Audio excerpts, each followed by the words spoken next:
नमस्कार, मैं हूं वीरेंद्र कुमार झा और आप इस समय देख रहे हैं खबर तक।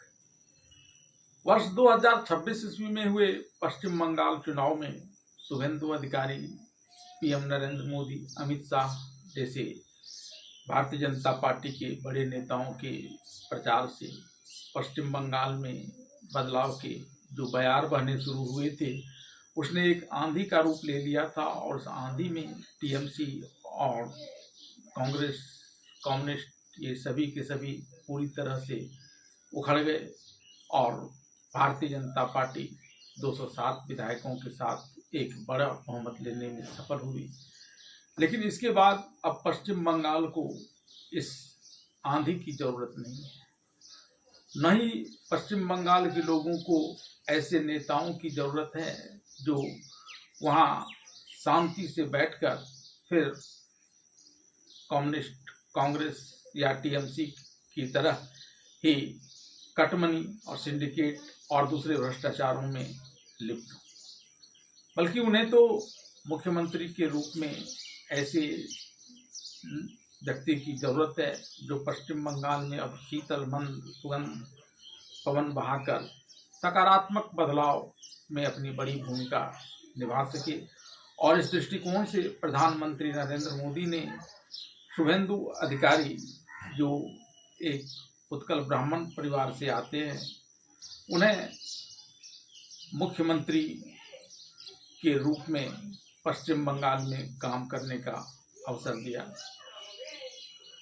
पश्चिम बंगाल के चुनाव में जब अपार बहुमत मिला था भारतीय जनता पार्टी को, तो ऐसा नहीं था कि एकमात्र शुभेंदु अधिकारी ही मुख्यमंत्री के उम्मीदवार थे, बल्कि ऐसे कई व्यक्तियों की वहां कतार थी।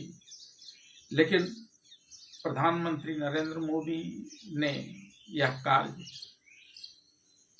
एक उत्कल ब्राह्मण शुभेंदु अधिकारी को ही सौंपा। शुभेंदु अधिकारी को इस प्रकार से पश्चिम बंगाल के मुख्यमंत्री बनाने के प्रधानमंत्री नरेंद्र मोदी, अमित शाह के प्रयासों की बात करें तो यह कहा जा सकता है कि अब एक सवर्ण मुख्यमंत्री बनाकर प्रधानमंत्री नरेंद्र मोदी पश्चिम बंगाल में स्वर्ण युग लाने की तैयारी में जुट गए हैं। और अगर उन्होंने ऐसा सोचा है तो यह कोई अकारण नहीं हो सकता। शुभेंदु अधिकारी में कई खासियत हैं। विभिन्न राज्यों के मुख्यमंत्री के रूप में ब्राह्मण और सवर्ण मुख्यमंत्री की भी अपनी खासियत है, और इन खासियत को देखते हुए ही प्रधानमंत्री नरेंद्र मोदी ने जब पश्चिम बंगाल में पहली दफा भारतीय जनता पार्टी की सरकार बन रही थी तो वहाँ इस ब्राह्मण चेहरा शुभेंदु अधिकारी पर भरोसा किया। इन तमाम बातों पर एक एक कर नजर डालते हैं। सबसे पहले शुभेंदु अधिकारी के व्यक्तित्व पर नजर डालते हैं। शुभेंदु अधिकारी का जन्म पश्चिम बंगाल में एक ब्राह्मण परिवार में हुआ है और इनके पिता शिशिर अधिकारी और माता जानकी अधिकारी हैं। पिता शिशिर अधिकारी राजनीति से जुड़े हुए, ये मनमोहन सिंह के कार्यकाल में मंत्री भी रहे। तो इस प्रकार से बचपन से ही इन्हें एक राजनीतिक माहौल मिला और राजनीति विरासत में मिली। जब ये कॉलेज में पढ़ा करते थे तभी से इन्होंने अपनी छात्र राजनीति प्रारंभ कर दी थी और ये कांग्रेस के छात्र परिषद के सदस्य थे। और इसके बाद राजनीति में मंत्री पुत्र होने के बावजूद इन्होंने अपनी पहचान स्थानीय निकाय से बनाना प्रारंभ कर दिया था और पहली बार ये नगर पालिका के लिए पार्षद चुने गए थे।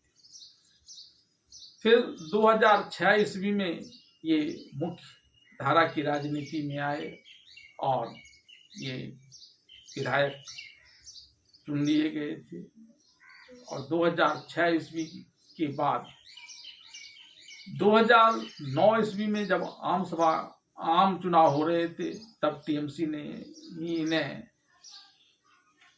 अपना लोकसभा का भी उम्मीदवार बनाया था।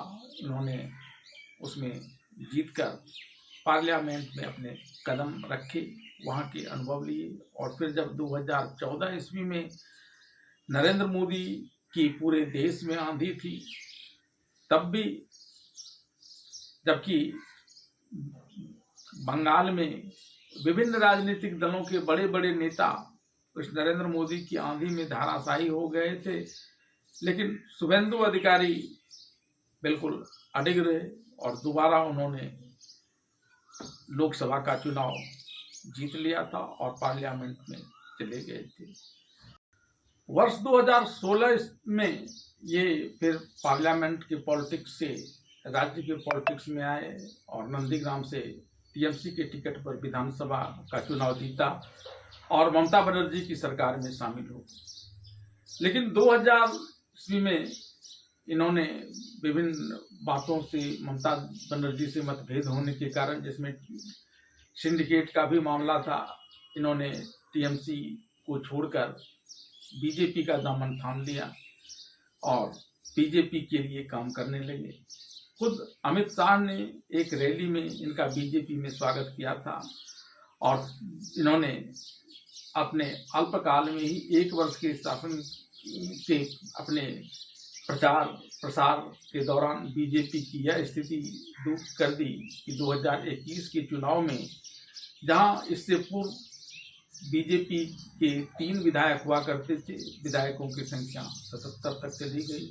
ये खुद नंदीग्राम से जीते और नंदीग्राम में भी इन्होंने ममता बनर्जी, जो तत्कालीन मुख्यमंत्री और टीएमसी की नेत्री थी और जिनकी पार्टी को 215 विधायक की जीत का प्रसाद मिला था, उस ममता बनर्जी को हराकर सनसनी फैला दी थी राजनीति में। और फिर 2026 के चुनाव में तो उन्होंने कमाल ही कर दिया। बीजेपी की विधायकों की संख्या 77 से बढ़ाकर 207 करने में इनकी बड़ी भूमिका रही है। और वहाँ तक में और इन्होंने नंदीग्राम और भवानीपुर दोनों ही जगह से चुनाव जीता है। और सबसे बढ़कर तो यह कि भवानीपुर से ममता बनर्जी को हराने के बाद इन्होंने मुख्यमंत्री रहते हुए ममता बनर्जी जैसे कद्दावर नेता को लगातार 2 बार हराने का कारनामा कर अपना लोहा मनवा दिया। और उसका ही प्रतिफल है कि नरेंद्र मोदी ने जब पश्चिम बंगाल में पहली बार बीजेपी की सरकार बनाने की स्थिति आई, तो इसके लिए इस ब्राह्मण शुभेंदु अधिकारी पर ही भरोसा किया। शुभेंदु अधिकारी की सांगठनिक क्षमता भी लाजवाब है। आमतौर पर इनकी रैलियां प्रायोजित नहीं होती, लेकिन ये जहां निकलते हैं वहीं लोग इनके पीछे आने लगते हैं और बड़ा संगठन बन जाता है, जिसका इस 2026 के विधानसभा चुनाव में असर देखने को मिला कि किस प्रकार से अन्य नेताओं के साथ मिलकर शुभेंदु अधिकारी ने बड़ी मेहनत की और बीजेपी को पश्चिम बंगाल में 207 विधायकों तक अपनी संख्या पहुंचाने में मदद की है। नंदीग्राम का भी बड़ा योगदान रहा है शुभेंदु अधिकारी के राजनीतिक रूप से उत्थान के लिए। नंदीग्राम में जब कम्युनिस्ट की सरकार ने मारुति कंपनी बनाने के लिए नंदीग्राम में बड़े ही पैमाने पर जमीन अधिग्रहण का फैसला किया कि वहाँ सेज बनाया जाएगा, कई किसानों की सारी की जमीन लेने का प्रस्ताव उसमें था। लोगों की स्थिति दयनीय होने वाली थी, अन्न के लिए तरसने वाले थे, लेकिन कम्युनिस्ट सरकार और उसके सिंडिकेट के मेंबर और गुंडे की वजह से कोई मुंह नहीं खोल पाता था। तब शुभेंदु अधिकारी वहां आकर सामने खड़े हो गए और उन्होंने जमीन रक्षा समिति के संरक्षक के रूप में उसका विरोध किया। डरे नहीं। जब कम्युनिस्ट के गुंडों ने उन पर हमला किया तो भी ये डरे नहीं, और लोगों में भी कम्युनिस्ट के गुंडे के डर का जो साया था, उस साये को अपनी मेहनत से समाप्त कर दिया, और बड़ी संख्या में तब लोगों ने विरोध किया था और कम्युनिस्ट की सरकार को अपनी यह योजना वापस लेनी पड़ी थी। इसके अलावा शुभेंदु अधिकारी अविवाहित हैं। हालांकि ये पीएम मोदी और सीएम योगी की तरह नहीं बल्कि गृहस्थ जीवन जीते हैं, लेकिन इसके बावजूद इनके मन में भी लोगों के प्रति काम करने का एक जज्बा है, और इस बात को उन्होंने बार बार दोहराया है कि शादी करने के कारण फिर वे ब्याह बंधन में बनते नाते परिवार वाले लोग फिर सत्ता का सुख उठाने के लिए इनसे भी गलत काम करवाते, और ऐसा नहीं करने के लिए ही उन्होंने अविवाहित रहने का निर्णय लिया है। तो यह भी एक बड़ा कारण है। अब बात कर लें कुछ अन्य ब्राह्मण मुख्यमंत्री की जो विभिन्न प्रदेशों में सत्ता संभाल रहे हैं। इसमें एक नाम देवेंद्र फडणवीस का है, जो महाराष्ट्र के वर्तमान मुख्यमंत्री हैं। देवेंद्र फडणवीस ने भारतीय जनता पार्टी को, जो कभी वहाँ शिवसेना की छोटे भाई की भूमिका में रहा करती थी, उसे न सिर्फ बड़े भाई की भूमिका में लाया, बल्कि दो बार भारतीय जनता पार्टी के मुख्यमंत्रित्व वाली सरकार और एक बार गठबंधन वाली सरकार बनाने में सफलता प्राप्त की। और अभी भी उन्होंने महाराष्ट्र में अपना जलवा फैला रखा है, विकास के कार्यों में लगे हुए हैं, ताकि इसके बाद वो लगातार तीसरी बार बीजेपी की सरकार बनाकर एक नया रिकॉर्ड बनाए। वर्ष 2026 ईस्वी के चुनाव में असम के ब्राह्मण मुख्यमंत्री हिमंत बिस्व शर्मा भी खासे चर्चा में रहे हैं। लगातार 2 बार इन्होंने असम में बीजेपी की सरकार बनाने में सफलता प्राप्त की है, और इस बार तो उन्होंने बेहतरीन रिकॉर्ड भी बनाया है। उन्होंने विधायकों की संख्या जो पहले 60 थी उसको बढ़ाकर 82 करने में सफलता प्राप्त की है, और यह सब उन्होंने अपने बूते किया है। उनके कार्यों से लोगों ने प्रभावित होकर उन्हें मतदान किया, और उनके विधायक इतनी बड़ी संख्या में जीते।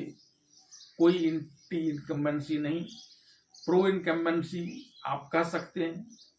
और यह सब इसलिए क्योंकि वे असम के जनता के भरोसे पर खरा उतरे थे। इसके अलावा अगर आप राजस्थान के ब्राह्मण मुख्यमंत्री भजन लाल शर्मा की बात करें, तो भले ही इन्हें अभी दूसरे टर्म के रूप में अपनी योग्यता दिखाने का अवसर नहीं मिला है, लेकिन अपराध में कमी लाकर उन्होंने अपने महत्व का परिचय जरूर दिया है। अब सवर्ण के कुछ अन्य चेहरे पर भी बात कर लिया जाए। सवर्ण के ही एक बड़े चेहरे हैं योगी आदित्यनाथ, उत्तर प्रदेश के मुख्यमंत्री। वैसे तो ये राजपूत जाति से आते हैं, लेकिन जिस प्रकार से ये गोरखपुर के पीठाधीश्वर हैं, तो उस प्रकार से ये ब्राह्मण के समतुल्य हो जाते हैं। और ये भी अविवाहित हैं, और इनकी कार्यशैली के बारे में कौन नहीं जानता। जो उत्तर प्रदेश कभी गुंडों का राज कहलाता था, अब वहाँ से गुंडे पलायन कर चुके हैं, जैसा उनका दावा है। और कई बार यह देखने में भी सामने आया कि कई बड़े बड़े गैंगस्टरों को उन्होंने मिट्टी में मिला दिया, और अब वहाँ शांति जब स्थापित हुई है तो फिर अब वो विकास के लिए लगे हुए। कई हाईवे बने, और विदेशों से जाकर इन्वेस्टमेंट वहाँ आमंत्रित किया जा रहा है, ताकि बड़े बड़े उद्योगपति वहाँ आकर उद्योग लगाएं। बुलडोजर तो उनकी एक पहचान चिन्ह ही बन गई कि अवैध रूप से काम करने वालों पर उनका बुलडोजर गरजेगा। और कुल मिलाकर योगी आदित्यनाथ की वर्तमान स्थिति ऐसी है कि कई लोग तो अब उन्हें पीएम मोदी के बाद सीएम योगी नहीं बल्कि पीएम योगी के रूप में देखना प्रारंभ कर दिए हैं। उत्तराखंड के मुख्यमंत्री पुष्कर सिंह धामी भी सवर्ण जाति से आते हैं और ये राजपूत समुदाय से आते हैं। इन्होंने भी उत्तराखंड में 2 बार लगातार भारतीय जनता पार्टी की सरकार बनाने में मदद की है और यह सब उन्होंने अपने बलबूते किया है। कुल मिलाकर अगर देखा जाए तो जहाँ जहाँ भी ब्राह्मण या सवर्ण मुख्यमंत्री हैं वहाँ बीजेपी को सफलता मिली है, लोगों का उन पर विश्वास है। और इसके जरिए अगर प्रधानमंत्री नरेंद्र मोदी ने पश्चिम बंगाल में सवर्ण मुख्यमंत्री से स्वर्ण युग लाने की कल्पना की है तो यह अब सब कुछ निर्भर करेगा मुख्यमंत्री के रूप में शुभेंदु अधिकारी के क्रियाकलापों से कि क्या वे पश्चिम बंगाल में जो पीएम मोदी की सवर्ण से स्वर्ण युग लाने की तैयारी का ख्वाब है उसे पूरा कर पाएंगे या नहीं।